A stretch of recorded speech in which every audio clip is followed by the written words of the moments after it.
गहरे समुद्र के नीचे एक अद्भुत दुनिया थी जिसे नीला संसार कहते थे। यहाँ न तो सूरज की रोशनी पहुंचती थी और न ही चांदनी। इस दुनिया को रोशन करती थी लैम्प फिश। ये छोटे मगर जादुई मछलियां अपने चमकीले शरीर से पूरे समुद्र को जगमगा देती थीं। एक रात जब चांद अपनी चमक में कुछ फीका सा लग रहा था, एक युवा लैम्प फिश जिसका नाम ग्लोरा था ने देखा कि चांद की रोशनी समुद्र की सतह तक नहीं पहुंच रही थी। इसने उसे बेचैन कर दिया। चांद की रोशनी ही समुद्र की लहरों में संगीत पैदा करती थी। ग्लोरा ने अपने दोस्तों को बुलाया। उसके दोस्त थे लूमी नामक गहरे समुद्र की जेलीफिश जिसकी टेंटकल्स तारे जैसी चमकती थीं, और शेल्टन, एक प्राचीन समुद्री घोंघा जो रहस्यमयी कहानियों का खजाना था। ग्लोरा ने कहा, चांद की रोशनी घट रही है, हमें इसका कारण ढूंढना होगा।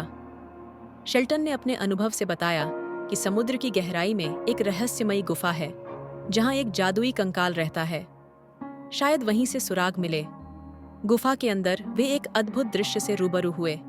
वहां एक विशाल कंकाल था जो एक जलदैत्य का था, लेकिन उसके चारों ओर चमकीले मोती तैर रहे थे। शेल्टन ने समझाया, यह जलदैत्य चांद की रोशनी चुराने की कोशिश कर रहा था, लेकिन चांद की शक्ति ने इसे यहाँ कैद कर दिया।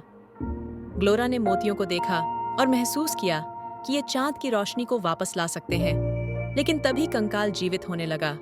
उसने गर्जना करते हुए कहा, जो मेरे पास आया वह कभी वापस नहीं जा सकता। लूमी ने अपनी चमक से जल दैत्य को भ्रमित किया और ग्लोरा ने तेजी से मोतियों को इकट्ठा किया। शेल्टन ने अपने टेंट में मोतियों को छिपा लिया, लेकिन जल दैत्य ने उनका पीछा करना शुरू कर दिया। ग्लोरा ने एक युक्ति निकाली। उसने समुद्र की सतह पर जाकर चांद की ओर मोती फेंक दी। जैसे ही मोती चांद से टकराए, उसकी चमक लौट आई। जलदैत्य तुरंत शांत हो गया और वापस अपनी गुफा में चला गया। चांद की रोशनी लौट आई थी। समुद्र फिर से जगमगा उठा। ग्लोरा और उसके दोस्तों ने सबको यह कहानी सुनाई। अब हर रात समुद्र की लहरों में चांदनी का संगीत गूंजता था।